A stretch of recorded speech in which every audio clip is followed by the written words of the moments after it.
¿Cuál es mi temor como ciudadano?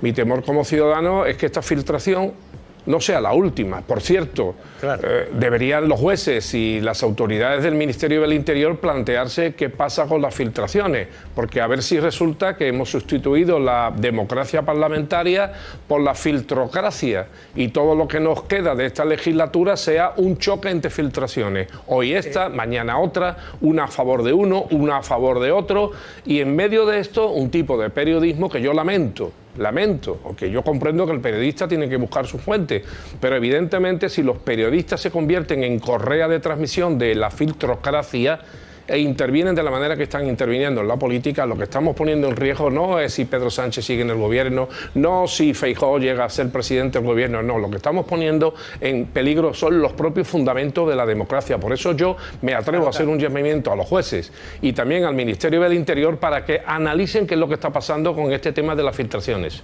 14, ya adelantaste en este programa ese informe de la UCO referente a Santos Cerdán antes de su publicación, antes de que la tuviera el Supremo. Buenas tardes, Pilar. Hola, buenas tardes. Hola. Bueno, ¿cuáles son los datos que más te han llamado la atención de este informe de la UCO? Bueno, a mí me ha llamado la atención que realmente este informe era tan demoledor como nos hacían llegar desde la UCO a los periodistas. Yo publiqué un textual que decían que Santos Cerdán tenía era una pieza clave en esa trama, y por eso me llamaba mucho la atención cómo tantos ministros han ido poniendo la mano en el fuego y se han quemado defendiendo al secretario de organización cuando la investigación, es que es un informe de más de 400 folios, deja en evidencia que tenía un papel activo y que formaba parte de esa pseudotrama, ¿no?, que habrían hecho entre Koldo, entre Koldo, Santos Cerdán y Ábalos. Y me sorprende muchísimo cómo desde el gobierno y desde los compañeros de partido de Cerdán han ido hasta hoy mismo. He escuchado yo con Alsina en Onda Cero al ministro de Exteriores diciendo que era una persona totalmente honrada. Está claro que hay que esperar a ver las derivaciones penales que tiene el caso, la presunción de inocencia siempre por delante, pero en lo político, pues las conversaciones son muy, muy feas. Perdona que vuelva a una cosa que has dicho. Has dicho, como nos decía, era igual de grave que como nos decía la UCO a los periodistas. Esta información la teníais antes de que estuviera en el Supremo. Acabas de decir que vuestra fuente era la UCO cuando estaban haciendo su informe. Claro. Sí. Bueno, yo te digo que yo soy periodista, los periodistas vivimos de las filtraciones, claro. Es decir, es nuestro trabajo, aunque ahora se intente poner en duda. No, como lo has dicho tan directamente, no sé si lo has dicho así. O sea, no, claro, yo me he firmado la noticia y yo pongo fuentes de la UCA en mi noticia, pues mi deber es decirlo yo, si no, no me puedo inventar ese informe, como comprenderéis. Claro, como insistimos que estábamos todos pendientes si es que existía los periodistas o no existía. Trabajamos de esto, intentamos informarnos. Pero estamos hablando también de las filtraciones. Vosotros, si simplemente por si te he entendido bien. Es que un fiscal general en su cargo no está a filtrar, creo yo. Esto ya lo determinará la justicia. Yo digo que los periodistas, y a mí es verdad que cuando yo publiqué ese informe se echaban las manos a la cabeza muchos con esto de la UCO filtra. Si no me equivoco. Publicas en artículo 14... Los periodistas no podemos estarnos recriminando esto. No, perdona. A ver. Sí, el periodista no tiene problema. El problema es el agente que lo filtra. Bueno, o es que ese agente, para él no rige la misma ley que para el fiscal general del Estado. ¿El juez Hurtado va a investigar a los agentes o no? Evidentemente, la periodista tiene que publicar. Claro. Pero ¿y el agente?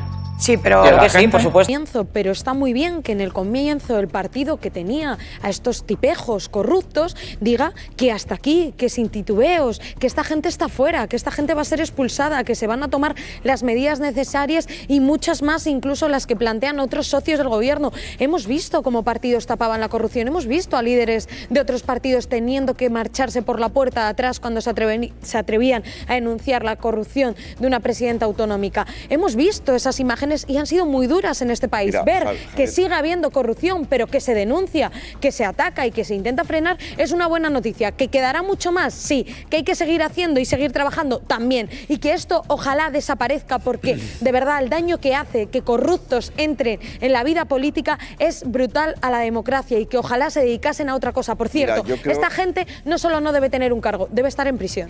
La creación de una agencia anticorrupción que controle a empresas públicas y a cargos políticos, y se sigue controlando, por supuesto, lo que tienes dentro del partido y lo que hay fuera. Creo que no solo se deben quedar en las disculpas, porque hoy es una crisis de partido, pero si no se asume la totalidad de las responsabilidades, podrá ser una crisis de gobierno. Eso sí, celebro que también el ministro Óscar López haya entrado y haya hablado con contundencia sobre aquí no, aquí echamos a los corruptos, aquí ponemos límites y aquí les enseñamos dónde está la puerta. Me hubiese gustado ver eso en otros gobiernos y en otras presidencias. Legislatura, tener a la número 3 del Partido Popular en la Asamblea de Madrid y al novio de Ayuso en un banquillo por fraude fiscal. ¿Ha cambiado la legislatura la gestión de Mazón con 228 muertos a sus espaldas? ¿Ha cambiado la legislatura en la Comunidad de Madrid o en la Comunidad Valenciana? ¿Por qué no hablamos de esas gestiones? ¿Por qué no hablamos de esas corruptelas? ¿Por qué no hablamos de esa confianza, de cómo Feijóo abraza a Carlos Mazón, pero a su vez, ¿por qué no hablamos si va a cambiar que tengamos al líder de la oposición veraneando con narcotraficantes? Porque a mí todo me parece muy grave. Santos Cerdán, Koldo y Ábalos me parece de extrema gravedad lo que estamos viviendo, pero tener que la alternativa sea los del Aguilucho o un tipo que veraneaba con narcotraficantes me parece terrorífico. Y muy cómo están. Hemos visto a María Chivite, hemos visto al presidente del gobierno. ¿Ha podido usted hablar con ellos? ¿Cómo están? Personalmente digo. Sí, pues como lo ven ustedes, si es que esto es transparencia absoluta, si es que es la verdad, mire, la verdad siempre sale a flote, no hay quien tape la verdad.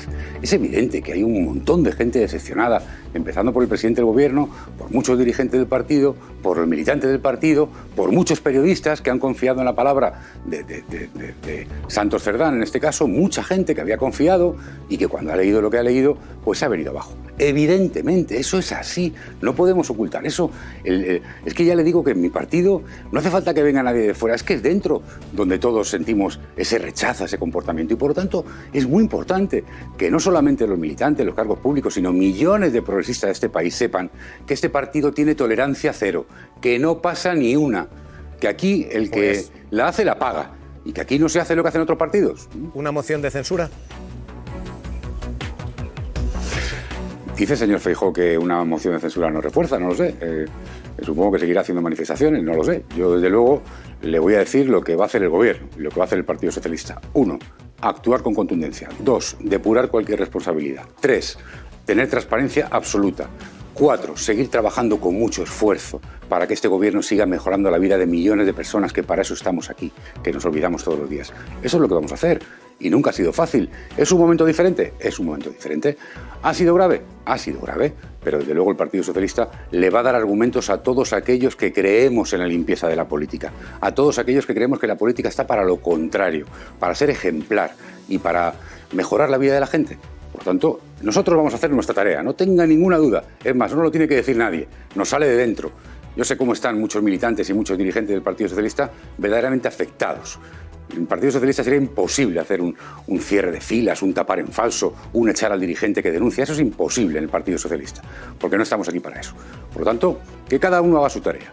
El PSOE la va a hacer, la está haciendo, con contundencia. Insisto, a las 2 horas de poder leer el sumario, hemos actuado con toda la contundencia del mundo.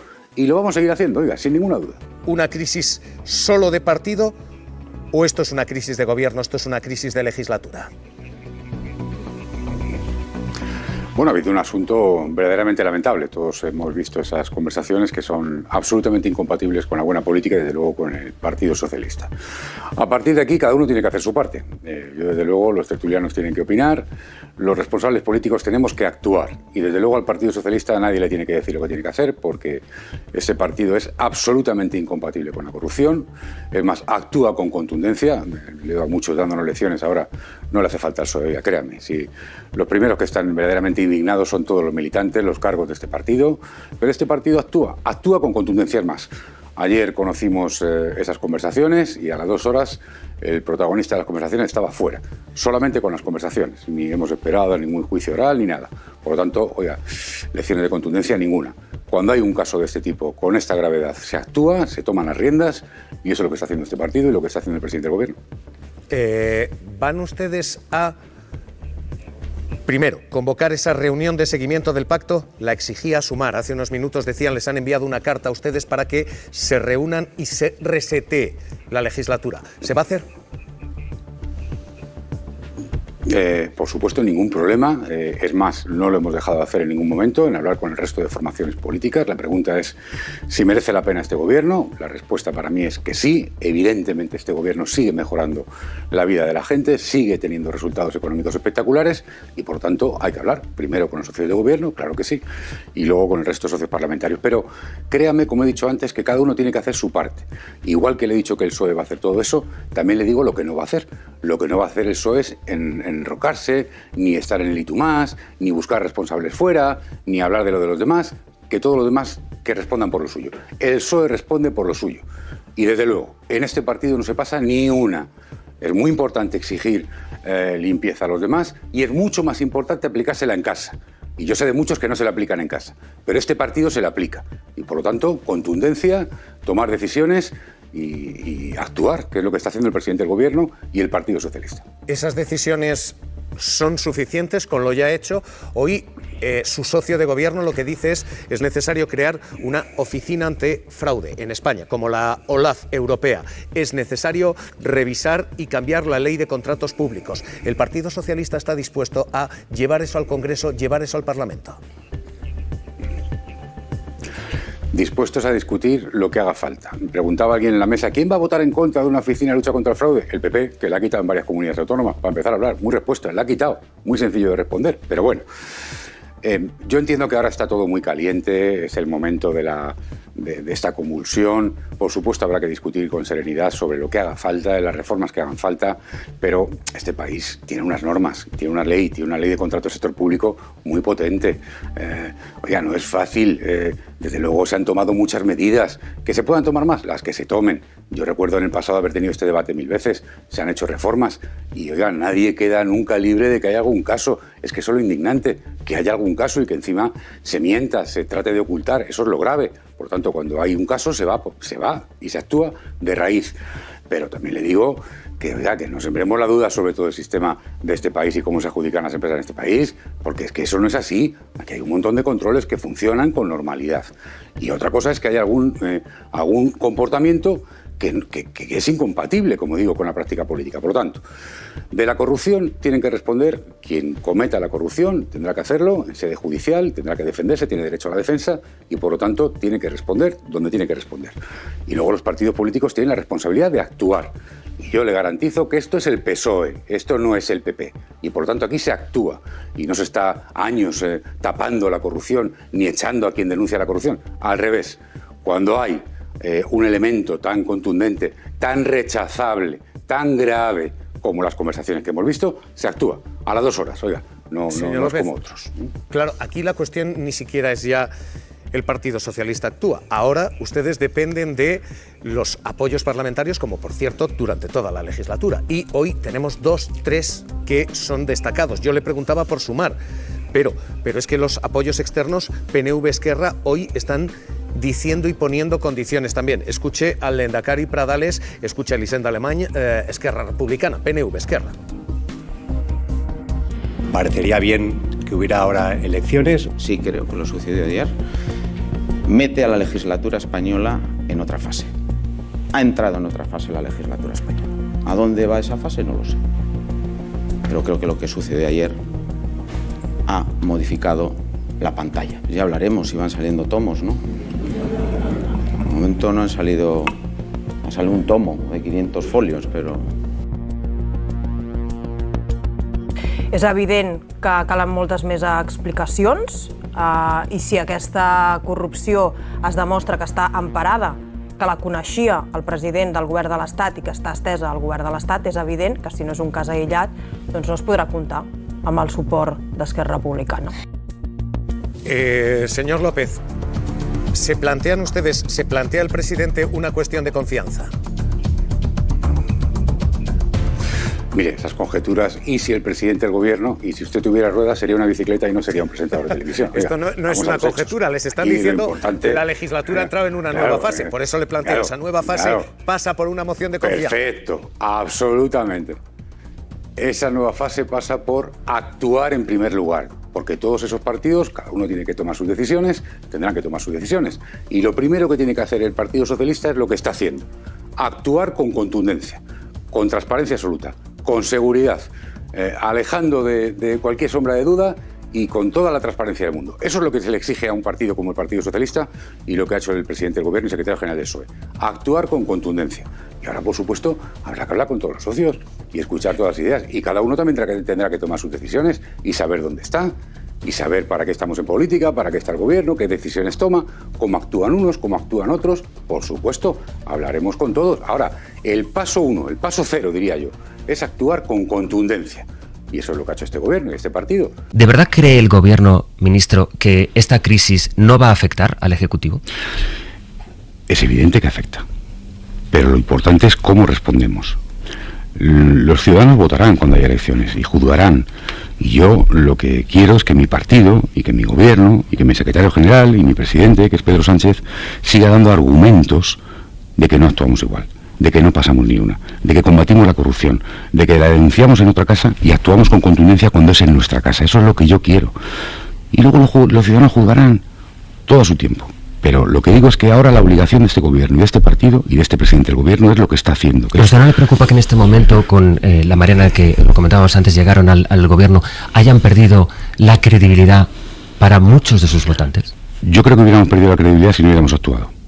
Yo creo que hubiéramos perdido la credibilidad si hubiéramos tratado de amparar, de tapar, de ocultar. Yo creo que perderíamos la credibilidad si echáramos a un dirigente del partido por denunciar los casos de corrupción que hay en casa. Creo que ahí hubiéramos perdido la credibilidad. Vamos, el primero que no estaría aquí sería yo, si mi partido fuera así. Pero mi partido es de otra forma. Y este gobierno de otra forma. Y por lo tanto, yo creo que ahora mismo, aunque sea duro, aunque estemos todos dolidos, aunque este sea un momento difícil, evidentemente, ¿cómo no voy a reconocer la dificultad del momento? Lo importante es cómo se comporta uno en los momentos difíciles, cómo se comporta uno cuando tiene un problema en casa. Y por eso es tan importante para mí ver que el presidente del gobierno reacciona con fuerza, con contundencia y con rapidez. Y así tiene que seguir siendo. ¿Y si va a haber cambios en la ejecutiva del PSOE, no debería haberlos también en el gobierno, entre los ministros? Pero ¿y me puede usted decir qué le afecta a ningún ministro del gobierno de España? No hay ningún gobierno que pueda haber tenido responsabilidad en lo que ha ocurrido. Pero yo miro a mis compañeros del Consejo de Ministros y no tengo ninguna duda de ninguno de mis compañeros. No hay ningún caso, no hay ninguna acusación pendiente, no hay nada que afecte a ninguno de ellos. Ni siquiera por darle un impulso político al gobierno de otra manera, que es para lo que se hacen. Pero eso es una tarea del presidente del gobierno. El presidente del gobierno es quien tiene la capacidad de poder nombrar o no. Yo lo que le digo es que creo que sería bueno que en este tiempo de tanto ruido, de tanta teoría de la conspiración, de tanto bulo, creo que sería bueno de vez en cuando sujetarnos a los datos. El otro día en una conferencia el lunes hablaba con varios empresarios, les decía, supongo que ustedes miran números en su empresa, ¿no? Y si resulta que en España, 7 años después de que llegara Pedro Sánchez al gobierno, 7 años después, resulta que hay 22 millones de personas trabajando cuando había 18, si resulta que hay más de 10 millones de mujeres con trabajo cuando había 8 y pico, si resulta que es la tasa de paro más baja de los últimos 20 años, si es la tasa de paro juvenil más baja creo que de la historia, si resulta que está reduciendo la deuda y el déficit, está subiendo las pensiones mientras rellenan la hucha, subiéndolas y rellenando, si está subiendo el salario mínimo, oiga, ahí están los números, ahí está el balance de este gobierno. O sea, yo afirmo con toda la pasión que pueda del mundo que desde luego hoy España es mucho mejor que hace 7 años, y le he dado datos económicos o sociales. Puedo hablar de cómo está Cataluña y cómo estaba. Tanto, oiga, ¿merece la pena? Claro que merece la pena. ¿Se debería someter el presidente del gobierno a una cuestión de confianza? El presidente del gobierno tiene que seguir ganándose la confianza todos los días como lo está haciendo. O sea, actuando. Pero si lo estamos haciendo todos los días. O sea, una moción de confianza en el Congreso. El presidente del gobierno tiene la obligación de sacar adelante su programa electoral. La obligación de no defraudar a millones de personas que le han votado e incluso a quien no le ha votado. Y eso es lo que está haciendo este presidente del gobierno. Lo está haciendo todos los días. También tiene la obligación constitucional de presentar los presupuestos si no los lleva a la Cámara. Pues ya sabe usted las dificultades que hay en el Parlamento, pero eso nunca le ha restado a este gobierno. Mire, yo recuerdo hace 2 meses, si no me equivoco, más o menos, ¿no? Fue cuando cayó aquel decreto de las pensiones, ¿se acuerda usted? ¿No? Y hubo ya un ruido Está de la derecha soñando con que ya se acababa, tal. ¿Sabe lo que hizo el presidente del gobierno? Lo que ha hecho toda la vida, remangarse, volver a negociar y sacarlo. Es que esto es lo que el Parlamento es el que han querido los ciudadanos, oiga. Y así se puede seguir hasta 2027. Absolutamente, y los datos lo demuestran. Sin presupuestos. Hombre, vamos a ver, siempre es deseable sacar los presupuestos. También le digo, este país está en un momento de crecimiento económico, por encima del 3%, si no me equivoco, es el país que más crece en la eurozona, están llegando decenas de miles de millones de euros de los fondos europeos que están llegando a este país, la situación económica es buena, es muy buena, es mucho mejor que en el contexto que nos rodea, esa es la realidad, esos son los números, yo pido que se juzgue por los números, por los resultados. Fíjese, le decía antes el tema de las pensiones, una pensión media hoy es 200, 300 euros superior a cuando llegamos al gobierno. Yo recuerdo, este dato es demoledor, no lo digo para todos estos que... Es que para esto es para lo que merece la pena estar en política y gobernar, si no, yo desde luego... yo recuerdo que cuando Zapatero abandonó el gobierno había 66.000 millones de euros en la hucha de pensiones, 66.000 millones de euros. Cuando Rajoy abandonó el gobierno quedaban 5.000, y eso habiendo congelado las pensiones. Ahora estamos subiendo las pensiones, estamos por encima de 11.000 millones en la hucha de las pensiones, y la previsión es acabar la legislatura por encima de 20.000, en 25.000 creo, más o menos. Yo me metí en política para eso ya. Hola Javier, ¿qué tal? Buenos días. Veo que el otro día salí de Madrid justo a tiempo. El minuto exacto. Pero no sabes hasta qué punto. Losada, estamos adelantando aquí los audios, los están escuchando primero en Televisión Española. Esto a partir de aquí, con todo lo que tenemos de lo penal, te pregunto a ti, politólogo, por lo político, ¿esto tumba al gobierno o la legislatura aguanta? La gran modificación que se ha producido es que ya no depende del gobierno, ya no depende de Pedro Sánchez. Pedro Sánchez está exactamente en una situación muy parecida a la que tenía Mariano Rajoy en el año 17, pendiente de que alguno de sus socios llame y le diga: Pedro, lo siento, igual que le dijo el PNV a Mariano, lo siento, pero no puedo seguir sosteniendo esta situación. Este es el gran cambio que se ha producido. El resto nos puede parecer más, menos, veremos cómo sigue la investigación penal, los audios que puedan salir surgiendo, como ha dicho el Lehendakari, si este es el tomo 1, el 2, el 3 o el 14, pero en términos estrictamente políticos esta es la gran novedad con respecto a la situación que teníamos hace 24 horas. La continuidad de la legislatura, la posibilidad de que haya o no elecciones ya no depende únicamente del presidente del gobierno, ahora mismo está más en manos de sus socios, con una pequeña diferencia con respecto al año 2017, y creo que es la única ventaja que en este momento le queda a Pedro Sánchez, que es que de momento no ha aparecido un P. Sánchez. En el 2017 había un M. Rajoy, de momento aquí todavía no hay un P. Sánchez, y esta es la gran ventaja, la única esperanza que seguramente tenga en este momento Pedro Sánchez para seguir dándole vida a la legislatura.